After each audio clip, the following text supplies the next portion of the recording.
Good morning, everybody. We are delighted today to have Niyathi Krishna with us. She's Sir Ratan Tata postdoctoral visiting fellow, and she's been with us for the past 6 months.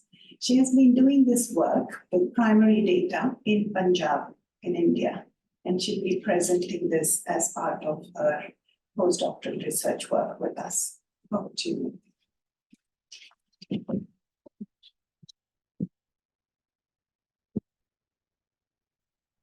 Good morning. Let me place on record my gratitude for III and India Observatory, especially Dr. Ruth Katamri and Dr. Shandanu Singh at India Observatory, and Dr. Praveena Kodoth and Dr. P. Shivakumar at India for their unwavering support and guidance. So the study I'm going to present today, titled Work, Migrate, Repeat, Narrative Ethnography of Interstate Seasonal Migrant Women in Punjab, India, is conducted as part of Sir Ratan Tata Postdoctoral Fellowship 2023-24. So the background of the study is during the unprecedented COVID-19 pandemic crisis in India, there was a migrant crisis, which has called for a comprehensive migrant welfare framework because of the data inaccuracy of interstate migrants, the exacerbated vulnerability and human rights violations that they face in terms of the diluted labor laws and absence of social protection. During this time, women as a marginalized category was addressed, and their issues, especially in the existing policy frameworks, were widely researched. But gender as a social relation that constitute a system of power relations that permeates every aspect of the migration experience was missing. It was not incorporated, let alone considered in the context of examining the causes and effects of internal migration in India. Therefore, my study aims to unravel the gender order-induced experiences at various levels in the lives of interstate seasonal labor migrant women in Punjab, especially in the post-pandemic period as laborers, migrants, and people possessing multiple binds in terms of caste, class, and gender. The broader objective of the study is to understand the causes, process, and consequences of interstate seasonal migrant women in India under the specific objectives as follows.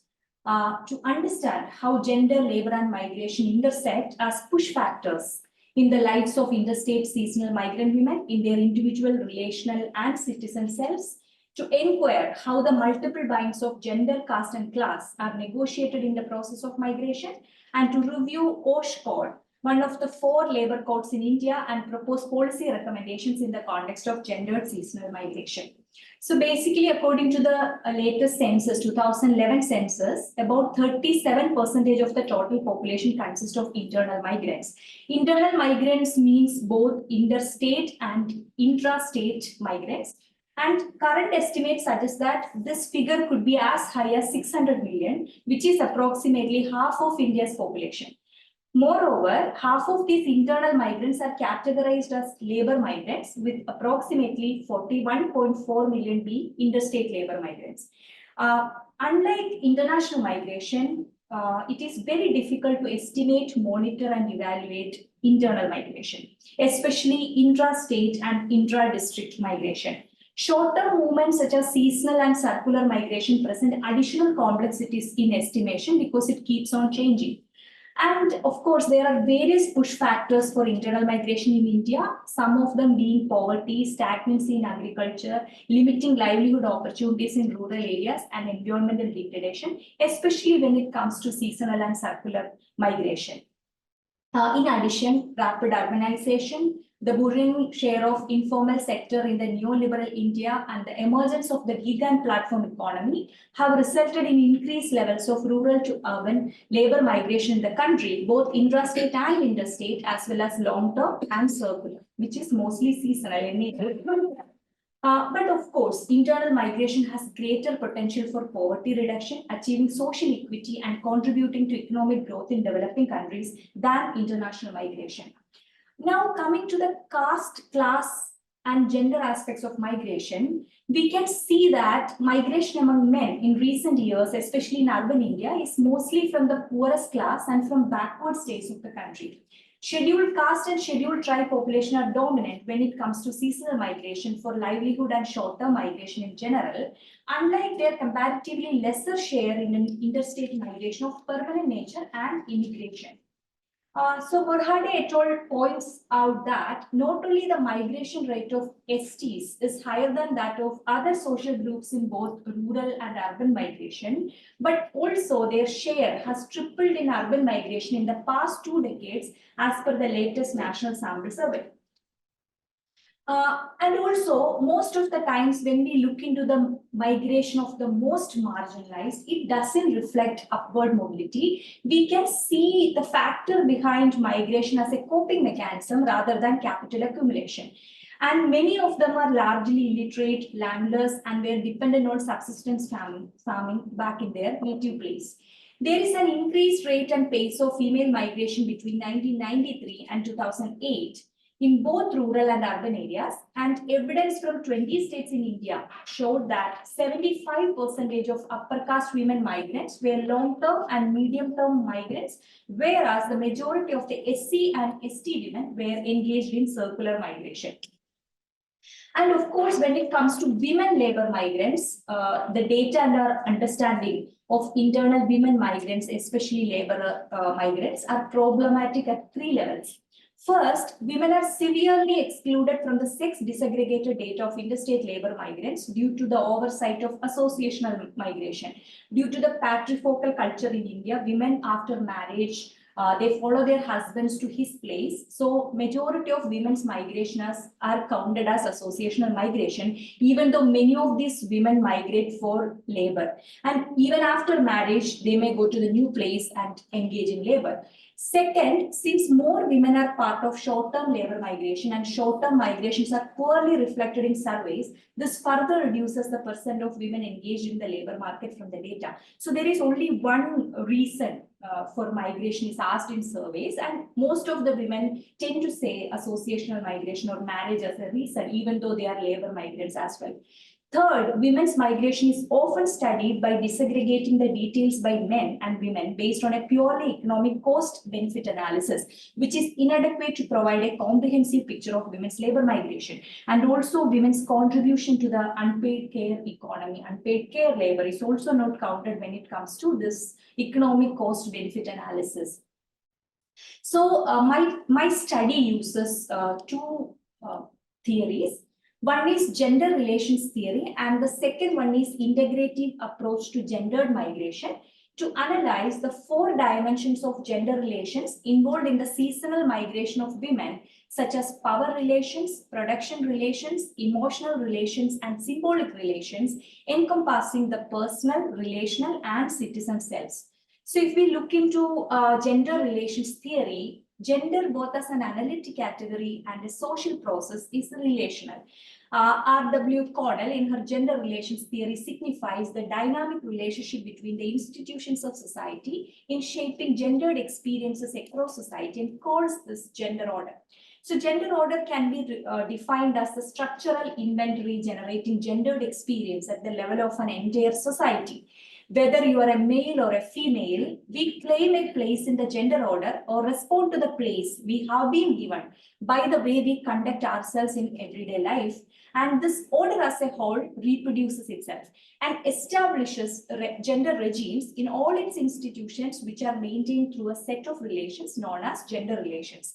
So the 4 dimensions proposed by R.W. Connell are power relations, production relations, emotional relations, and symbolic relations, which are established through social action or practice.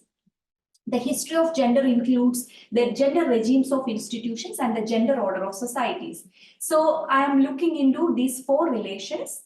And then when we come to integrative approach of gender and migration, Nana Oishi combines structural elements, mostly state policies, with cultural norms and women's access to power within their families to explain differential rates of women's migration from countries that are similarly located in global economic systems. Here she adopts 3 levels of analysis of women's migration, which are macro level, which encompass the state, micro level consisting of individuals, and meso level consisting of the society. She argues that the push and pull factors for migration vary for women at these different levels, as women's mobility is a contestation within capitalist patriarchy relationship. So basically, women's migration is different from men's migration on various aspects. According to her, women's autonomy and decision-making in the micro level, conducive social environment in the meso level, and migration policies in the macro level are determinants of women's migration in the international context. So these three levels, I am analyzing individual and family under micro level, workplace and community under meso level, and state policies and labor market under the macro level. And when I put together both these theories, I am analyzing power, production, emotional and symbolic relations in three levels: micro levels, meso levels, and macro levels of the lives of these women. Now coming to my methodology, I have taken women belonging to Madhya Pradesh, and we know that around 8.6% of India's population consists of STs, and Madhya Pradesh has the highest percentage of tribal population in the country, which is 14.5% of overall scheduled tribes in India. The extent of poverty in the southwestern tribal belt of Madhya Pradesh is extremely high, and majority of the people living there are chronically poor. Tribal migration is a coping strategy to deal with the lack of earning sources in their traditional habitats. And this has intensified their occupational vulnerability, which eventually turned a large section of them into precarious labor. I have used focused narrative ethnography of 5 interstate migrant women from Madhya Pradesh to Punjab. And I am using feminist epistemology because of the situated knowledge when we are conducting the study. And I have adopted mixed methods such as observation, narrative interview, and group discussion with the participants. And data were collected using audio recordings of the narrative interviews, videography, photographs, and running reports of the observation and group discussions. And the ethical clearance for the study I have received from my own institute back in India. And the narratives collected in Hindi language were translated into English for data analysis. So these are the 5 women, and they range between the age of 21 to 27, and they are having 1 to 4 children, and the total family members range from 5 to 15. So when we come to the power relationship, especially when it comes to marginalized people, we tend to assume that they don't have any power. But it is not so. There are certain levels of autonomy that these women have, maybe at the personal level, at the family level, and they might be able to exercise some kind of autonomy in their production relations as well. So I'm just quoting one of my respondents, Koel. She was sharing with me how she has become a migrant laborer. I had to take care of my siblings and domestic work at home while I was younger. Now that I got married, I started doing construction work with my husband, for which we have to migrate. Other women also do the same these days. We need some money to live, right? So all these women, all 5 of them, they assumed caregiving responsibilities at home from a very young age and transitioned into marriage before fully comprehending their circumstances. They have no formal education, or some of them have just completed their primary education. Subsequently, they accompanied their husbands to their workplaces for labor after marriage, and they returned to their native places during the off-season, during their childbirth and the postpartum period. And many past studies have mentioned that when it comes to Adivasi migrant laborers, they undergo what can be called as surplus extraction and super exploitation from the capitalist economy, because they are laborers and they are migrants, and also since they are Adivasis. So when they become Adivasi women migrants, there is one more additional exploitation that they go through because of their gender. Inequality functions more in terms of unequal access to work than wage differentials for similar work, and their vulnerability is compounded by their low social position. And they face multiple hierarchies and social inequalities, and these interlink to influence decisions over which women and men should do which kind of work, including manual work. And when it comes to their workplace, they work with their husbands. So their husbands serve as both domestic partners and workplace colleagues, fostering a sense of shared responsibility for household tasks because they have come as Jodi workers. And it was very evident that there is a feeling of collaboration, a sense of community among them. And when we look into the household duties, we could see that it is mostly done by women. But it was also visible that women tend to exert more control over domestic affairs, making decisions regarding the family matters, especially children. Their husbands do not assume the role of supervisors within the domestic sphere, but however, in the workplace, the husbands assumed supervisory roles over the wives, and the women workers didn't have any direct interaction with their employers or agents. And this has actually reduced the risk of any kind of exploitation, especially the sexual exploitation. Sharmila says, Sharmila is one of the participants, and she tells me, men get rupees 550 per day and women get rupees 350 per day for 8 hours of work. But it is coming to the same house, right? So what is the difference? So of course, we can see that there is a lot of difference in the works that the husbands and the wives do. And when it comes to women's work, it is not recognized as an occupation, but rather as an extension of their caregiving responsibilities for which they are paid. So they work from Monday to Saturday in the construction site, and they usually utilize Sundays for activities such as going to the market and catching up on domestic tasks. However, in times of financial strain, they may work longer hours, often extending their shifts from 8 hours to 12 hours a day. And also, there is little distinction between their personal and work spheres, with women frequently transitioning between the two without clear boundaries because their accommodation was near their workplace. And all domestic chores are shouldered by the women who rotate responsibilities among themselves. If the women are unavailable, the men willingly step in to cook, typically preparing roti, aloo, and chawal using the 2 kerosene stoves available to them. And the 5 families lived together in one floor without any partition. So they were doing community cooking and all. And their primary concern, the primary concern for all these women were about providing a better life for their children, and they ensure that their children are going to the schools. While they perceive the state as a potential welfare mechanism, they remain largely unaware of their own contributions to the state. And when I asked about how they find connected to Punjab, where they have migrated to, Pushpa mentioned, wherever we live, that is our home. You have to be happy there. So they were living in a single floor structure without any rooms or partitions, and this poses significant challenges for maintaining privacy and personal space, especially when 5 families share the same living space with spouses and children. Of course, managing personal intimacy, sexual relations, and ensuring the privacy of women from other male members becomes extremely complex in such crowded conditions.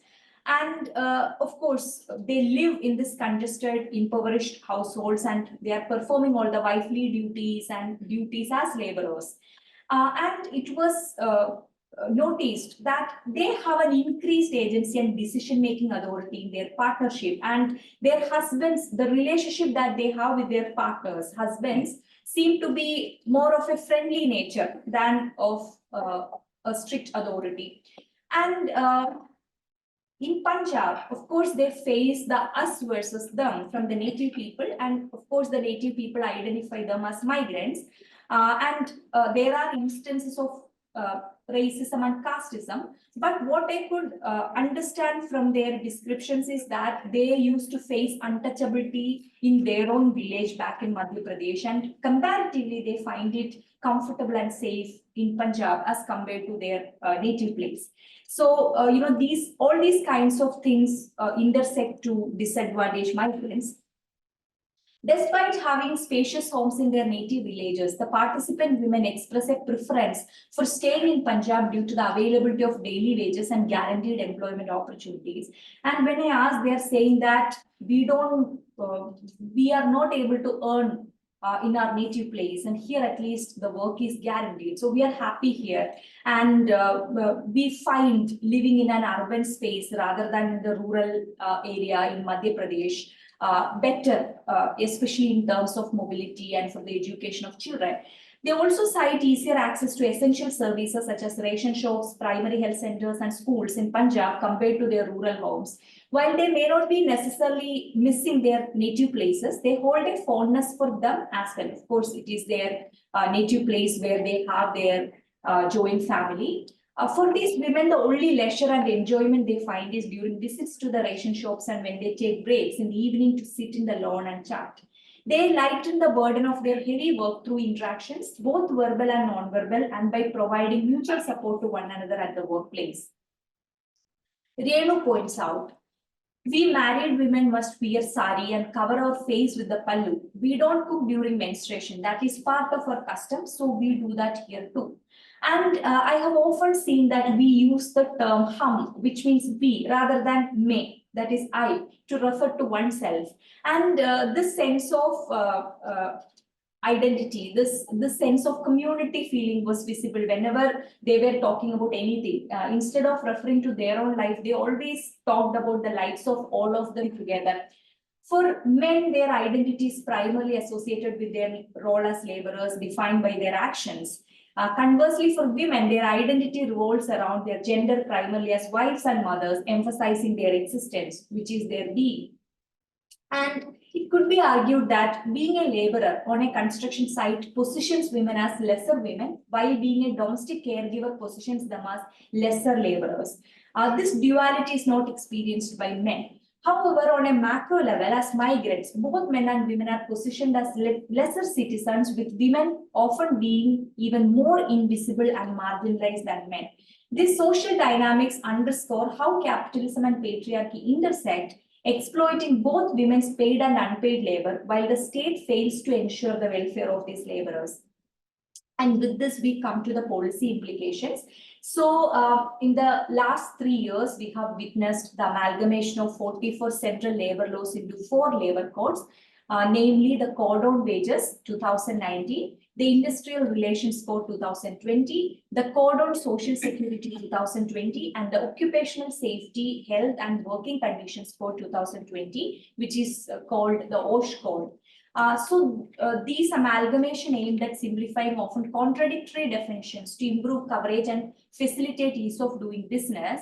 However, the introduction of these labor codes faced certain criticisms for the existing ambiguity in definitions that could exclude major sections of the poorest and most vulnerable workers, especially the migrant workers.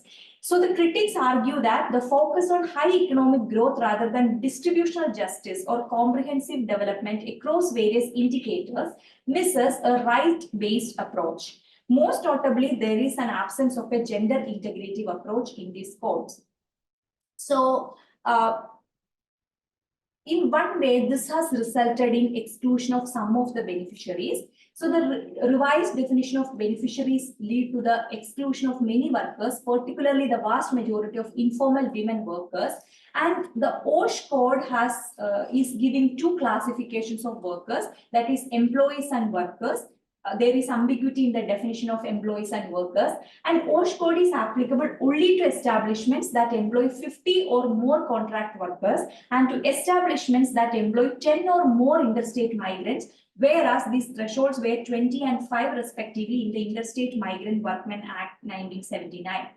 Contradiction in the definition of workers between the OSH code and the CSS, which could lead to contestations. For example, a worker engaged at a site employing fewer than 10 workers would qualify as a building worker under the OSH code regime, but it would only be deemed an unorganized worker under the SSC regime.